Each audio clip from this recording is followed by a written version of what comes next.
अरे मुकुट, तुझे पता है कि नहीं, बड़े साहब मेडिकल कॉलेज में आईसीयू में एडमिट है, सीरियस कंडीशन में है। अरे यार, कौन जाए उनसे मिलने। उम्र भर तो उन्होंने रिश्वतखोरी की, छोटे बड़े सभी को दोनों हाथों से लूटा। उनका तो उम्र भर यही सिद्धांत था कि पहले टेबल पर पैसा, फिर काम दूजा। उनके तो यही सिद्धांत था कि खुद खाओ, ऊपर भी खिलाओ। वो इसीलिए उम्र भर पकड़े जाने से बचे भी रहे। नेताओं से, ऊपर वालों से भी पहचान और सांठगांठ थी। जिसने भी उनको समझाया वो ही उनका कोपभाजन बना। तुमने, हमने, जिसने भी उनको समझाया उसका दूरदराज ट्रांसफर करा दिया और एक पोस्ट रिवर्ट करा दी। अपने तो कहते भी थे कि ऊपर से ईश्वर देख रहा है, कुछ उससे डरो। वो हंसी में टाल जाते थे। अरे भाई, वो आईसीयू में है। वो अपने दोनों से मिलना भी चाह रहे हैं। उन्होंने मिलने बाबत जय के साथ समाचार भी भेजा है, लेकिन आईसीयू में है तो वहां तो मिलने नहीं देते हैं। वहां जाकर पता चला कि वो आज ही स्पेशल वार्ड में शिफ्ट हुए हैं। उनको पता चला तो उन्होंने हमें अंदर विशेष अनुमति से बुला लिया।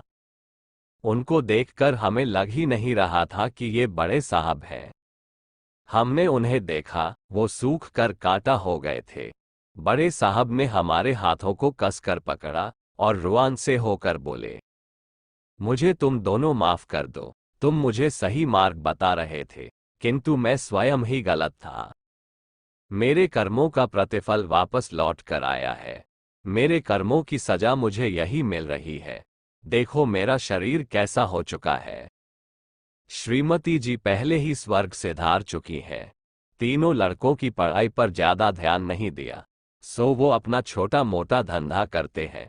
उनका खुद के परिवार का ही खर्चा नहीं निकलता है। सभी अपने अपने अलग अलग घरों में रहते हैं। मैंने भी तो अपने माँ पिता की सेवा नहीं की थी। उनका समय समय पर दिल दुखाया था। ये दिन तो मुझे देखने ही थे। मुझे तुम दोनों माफ कर दो।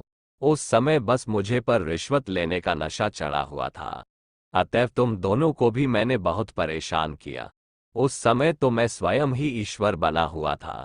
तुमने सच ही कहा था, मुझे मेरे कर्मों की सजा इसी जन्म में मिलेगी। मेरे कर्म लौट कर आए हैं। जैसे मैंने पैसा कमाया था, उसी रास्ते से तेजी से पैसा जा भी रहा है। अब तो मैं शरीर से भी बहुत कमजोर हो चुका हूँ। हे भगवान, ये मुझसे क्या हो गया। मैं पैसे से तो जा ही रहा हूँ, अब शरीर भी खोखला हो चुका है। बच्चे और परिवार को तो मुझे मिलने या देखने का समय भी नहीं है। कभी कभार कोई मिलने आता है। हे भगवान, मुझसे अब सहा नहीं जाता, मुझे उठा ले। मुझे मेरे कर्मों की बहुत ज्यादा सजा मिल चुकी है। सभी कुछ यहीं छुटा जा रहा है। मैं कुछ भी तो साथ नहीं ले जा पा रहा हूँ। सब यहीं छूटता जा रहा है।